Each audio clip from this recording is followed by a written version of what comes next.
A invasão russo-ucraniana certamente tem produzido algumas das armas mais estranhas já vistas em combates recentes, talvez até mesmo de todos os tempos.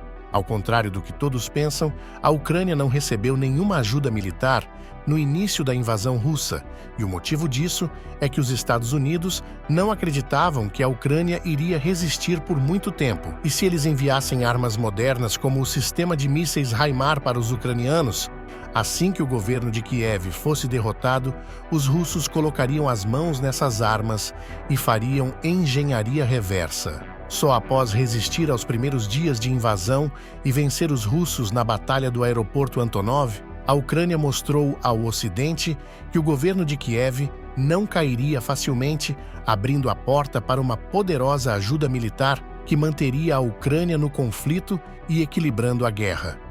A Ucrânia, mesmo em desvantagem, realmente precisou se virar com o pouco que tinha e usou a criatividade para resistir aos primeiros dias cruciais da invasão, resultando em algumas das armas mais estranhas já usadas em guerras, que vamos te mostrar hoje.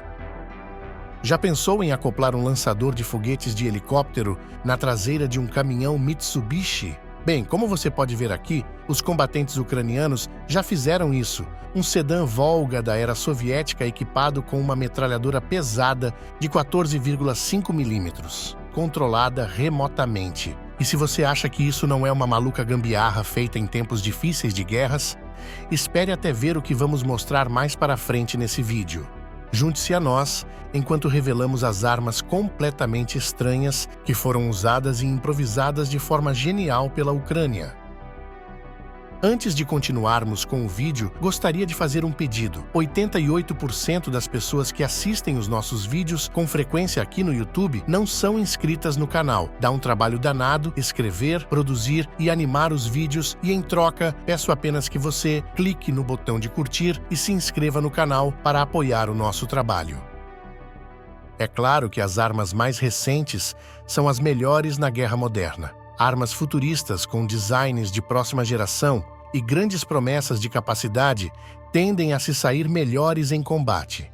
Mas a guerra na Ucrânia tem mostrado que armamentos antigos, se usados da maneira certa, realmente fazem um bom trabalho. No caso da Rússia e da Ucrânia, as armas da era soviética dominaram o campo de batalha principalmente devido à sua disponibilidade abundante e facilidade de uso. O AK-74 e todas as suas variantes, como o AK-74M, são excelentes armas de infantaria. Os tanques T-72 e T-64 da Ucrânia, bem mantidos e atualizados, projetados há mais de 50 anos, continuam a se destacar contra as iterações mais recentes da Rússia, ou pelo menos o que resta deles. Quando equipadas com eletrônicos e munições modernas, as armas da era soviética podem mais do que se manter no século XXI. Isso foi evidenciado pelo míssil antinavio subsônico KH-35 da União Soviética, que a Ucrânia modernizou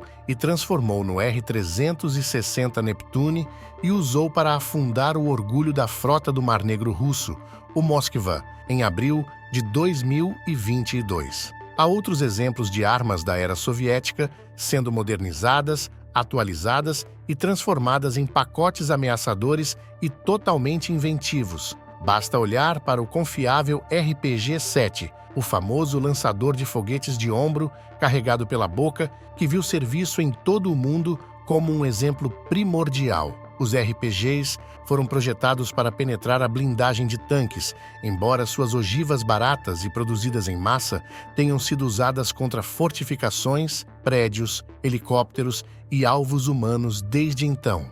Com muitos projéteis de RPG baratos à disposição, a Ucrânia adaptou certas ogivas para um uso mais eficaz contra soldados russos. Evidências em vídeo do início do conflito mostraram um destemido especialista em demolição ucraniano usando uma serra circular em uma granada de morteiro de 82 milímetros, soltando as aletas estabilizadoras com alguns golpes de machado e ajustando um adaptador fabricado por voluntários, tudo para encaixar a granada de morteiro em um propulsor de RPG. Sem um sistema de morteiro móvel? Sem problemas. Tudo que você precisa fazer é acoplar um propulsor de foguete a uma granada de morteiro como está. e você obtém uma munição antipessoal portátil, que pode ser disparada de um tubo de 6 quilos. Se esse híbrido de RPG e morteiro de ombro não resolvesse o problema, por que não simplesmente acoplar um monte de granadas antipessoais em um padrão radial ao redor da própria ogiva antitanque? Imagens de explosivos improvisados surgiram online revelando exatamente isso. Uma ogiva de RPG com meia dúzia de granadas presas a ela, uma criação tipo Frankenstein, feita sob medida para destruição omnidirecional. Lá pelos empolgantes dias de 1891, bem mais de 100 anos atrás, o capitão Sergei Mosin introduziu um cartucho 7,62 por 54 mm R em sua montagem final de ação de parafuso após uma década de experimentação e puxou o gatilho de uma arma de fogo que se tornaria, ultimamente, um dos rifles de ação de parafuso militar mais produzidos da história. Foram fabricados 37 milhões de rifles Mosin nas 8 décadas seguintes. O rifle viu serviço em 42 conflitos distintos, um testemunho notável de sua durabilidade, confiabilidade e versatilidade. Como você pode ter imaginado, o rifle Mosin foi utilizado na Guerra Russo-Ucraniana. Atualizado em 1930, as versões longas e a carabina do modelo 1890 e 130, o mesmo cavalo de batalha que ajudou a garantir a vitória aliada no Oriente durante a Segunda Guerra Mundial, foram vistas em serviço com forças ucranianas e russas. Separatistas ucranianos no Donbass regularmente utilizam o Mosin em funções de franco-atirador. Alguns foram distribuídos a conscritos russos de amplos estoques soviéticos após a mobilização militar de Putin. Vários sucessores do Mosin, como o fuzil semiautomático SVT-40, SKS e o infame AK-47, também foram vistos em uso. Mas isso é apenas o começo. A metralhadora M1910 Maxim refrigerada a água. A primeira metralhadora confiável, eficaz e produzida em massa do mundo. Ela começou a ser usada no meio da década de 2010 contra os russos no Donbass. A Maxim foi inventada em 1884 e permaneceu em produção até 1945, sendo amplamente adotada ao redor do mundo por potências imperiais determinadas a se destruir em 2 guerras mundiais e uma série de outros conflitos. Os soviéticos a adotaram em 1930 e, como frequentemente acontecia com o excedente soviético, após a queda do Muro de Berlim, 35 mil Maxims encontraram seu caminho para o armazenamento ucraniano. Muitos deles foram tirados da poeira, montados em veículos, colocados em pontos de controle e fortificações, e usados de outras formas para repelir os invasores russos, com placas de proteção e 2 rodas pesadas para adicionar mobilidade e estabilidade. A Maxim usa o mesmo cartucho de 7,62 por 54 mm de muitas outras metralhadoras soviéticas, capaz de disparar 600 tiros por minuto a uma distância de até 3.000 metros. A pesada Maxim certamente não é a melhor opção de metralhadora no campo de batalha, mas esta grande máquina assassina ainda mostra sua eficácia 131 anos depois. O velho inventor Maxim ficaria orgulhoso. Lá em 1947, a União Soviética produziu sua última PPSH-41, uma submetralhadora resistente usada por milhões durante a Segunda Guerra Mundial. Com seu carregador de tambor reconhecível e alta taxa de fogo, a metralhadora Burp de ferrolho aberto disparava cartuchos de pistola de 7,60 e 2 por 25 mm e foi usada após a Segunda Guerra Mundial na Coreia e no Vietnã. Não foi a única metralhadora da Segunda Guerra Mundial a aparecer, no entanto. As inconfundíveis DPM, DP 27 e 28, as principais metralhadoras leves do Exército Vermelho em 1947, também foram vistas com seu tradicional tambor circular de carregamento superior. A DPM foi eventualmente substituída pela mais robusta série de metralhadoras leves PK que são vistas ao redor do mundo. Mas chumbo é chumbo, e claramente a empoeirada DPM ainda pode se sair bem de vez em quando. Não temos certeza de quantas delas estão realmente em uso, mas certamente estão lá. Falando em armas soviéticas relativamente volumosas e difíceis de manusear que se recusam a morrer, soldados ucranianos têm sido vistos disparando os rifles antitanque PTRS-41 e PTRD-41 com mais de 80 anos de posições ocultas. Esses volumosos rifles de metal foram projetados de 1938 a 1939 e produzidos durante a Segunda Guerra Mundial como uma medida temporária para ajudar os soldados de infantaria soviéticos a terem chances contra veículos alemães levemente blindados. A arma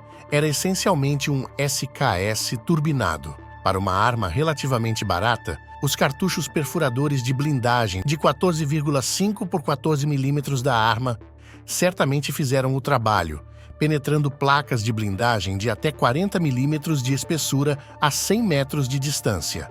Há algumas menções honrosas em nossa lista. Armas avistadas no campo de batalha tão antigas quanto as que já falamos, mas cujo uso real não pode ser confirmado. Estas incluem várias armas nazistas, incluindo a submetralhadora MP-40 e a STG-44, bem como a metralhadora MG-42, a fera cuspidora de chumbo, cuja variante moderna, a MG-3, permanece em uso em mais de 40 países. Ironicamente, enquanto certas unidades ucranianas usavam uma metralhadora de projeto nazista para repelir soldados russos, fotos iniciais da guerra mostravam submetralhadoras Thompson fornecidas pelos Estados Unidos através do programa Lend-Lease, retiradas de prisioneiros russos capturados. É impossível saber se isso foi um avistamento isolado, mas sua presença faz algum sentido estranho, considerando que os Estados Unidos enviaram milhões de submetralhadoras Thompson para os soviéticos durante a Segunda Guerra Mundial, quando lutavam contra os nazistas. Adicionando mais sabor americano à miscelânea de armas antigas na Ucrânia, se a mídia estatal russa estiver correta, os ucranianos têm usado obuseiros rebocados M101 fabricados nos Estados Unidos, disparando projéteis de 105 milímetros nas linhas de frente perto de Zaporizhia, uma peça de artilharia usada pelo Exército dos Estados Unidos durante a Segunda Guerra Mundial. Alguns países, como os Estados Unidos, podem oferecer dezenas de bilhões de dólares em veículos caros, drones, munições e equipamentos. Outros, como Portugal, doam granadas, munições de armas pequenas, algumas espingardas automáticas e helicópteros de combate a incêndios. O fato de a Ucrânia ter pegado esse emaranhado de armas e equipamentos e feito funcionar fala muito de sua coragem e criatividade, características que o mundo ocidental aprendeu a admirar. A Ucrânia, um país independente cujo exército rapidamente revitalizado opera com uma vasta gama de sistemas e plataformas unidas. No início da invasão, nas linhas de frente, os soldados começaram a lutar com carabinas M4, metralhadoras M240, lançadores de granadas M32 e metralhadoras M2 Browning, junto com um número menor de submetralhadoras doadas por empresas privadas americanas. O campo mais fértil para armas estranhas durante a guerra na Ucrânia realmente não esteve em um campo, mas sim no ar, onde drones não tripulados e mísseis de cruzeiro dominam os céus e entregam destruição precisa com um simples movimento de um joystick. Algumas das imagens de drones mais interessantes capturadas durante a guerra, no entanto, não são de drones militares. Isso vem dos drones baratos e comercialmente produzidos que os ucranianos adaptaram para todo tipo de missões. Usando impressoras 3D, um ferro de solda, hardware barato e alguma engenhosidade à moda antiga, o exército ucraniano de drones comerciais foi agora adaptado para serviço ofensivo e com grande eficácia. Levou muita experimentação e refinamento, mas os ucranianos conseguiram projetar uma granada leve o suficiente para eliminar blindagens inimigas usando apenas a altitude de um drone e gravidade. Muito rapidamente, os ucranianos tiveram sucesso em criar munições leves que, acoplados em drones, não afetavam de forma alguma a trajetória dos voos. Uma verdadeira aula magistral de engenharia. A guerra é economia. é dinheiro. Um soldado ucraniano comentou sobre a lógica por trás de tornar os drones do dia a dia em armas letais. Se você tem um drone por $3.000 e uma granada por $200 e destrói um tanque que custa $3 milhões, isso é muito interessante. Se fôssemos uma empresa, seríamos muito lucrativos. Vídeos virais mostram habilidosos operadores ucranianos de drones lançando granadas em escotilhas de tanques abertas, tubos de ar subterrâneos, trincheiras estreitas e buracos de raposa povoados, tudo de centenas de metros no ar. Tendo agora perdido mais de 3.500 tanques confirmados em batalha, 536 deles sendo capturados pela Ucrânia. A verdadeira estratégia da Rússia tem sido raspar o fundo do barril em busca de excedentes soviéticos mal conservados e mal mantidos em seus estoques, modernizá-los às pressas e enviá-los para a linha de frente para serem usados por soldados e mercenários mal treinados. Não faz sentido gastar tempo restaurando um veículo que mal resistirá à artilharia ucraniana, minas e tanques, muito menos os mísseis antitanque ocidentais baratos, parece contraproducente, assim como toda a guerra de Putin. A maioria desses museus sobre trilhos guardados em armazenamento profundo não viu combate em décadas, se é que já viram, e seus registros de manutenção refletem esse fato. A maioria está sendo equipada com novos motores, imagens térmicas, blindagem mais robusta, novas comunicações e ópticas melhores. Mas se eles forem implantados na frente, nada será capaz de proteger essas relíquias da destruição. Em outros cenários, modificações de drones foram usadas para transportar pequenos pacotes de açúcar para soldados na linha de frente, e mais recentemente, para roubar um rádio inimigo de um soldado russo morto que foi posteriormente usado para escutar planos inimigos por vários dias. Os ucranianos agradeceram ao seu inimigo russo por seu equipamento abandonado e recuperado, proporcionando um benefício contínuo à eficácia militar ucraniana. De qualquer forma, é surreal que a Ucrânia tenha conseguido resistir aos primeiros dias de invasão russa sem quase nenhuma ajuda. Essa é a guerra moderna, não tão moderna da Ucrânia. Peço que, se você gostou do nosso documentário gratuito, clique no botão de gostei abaixo do vídeo, assim você apoia o nosso trabalho.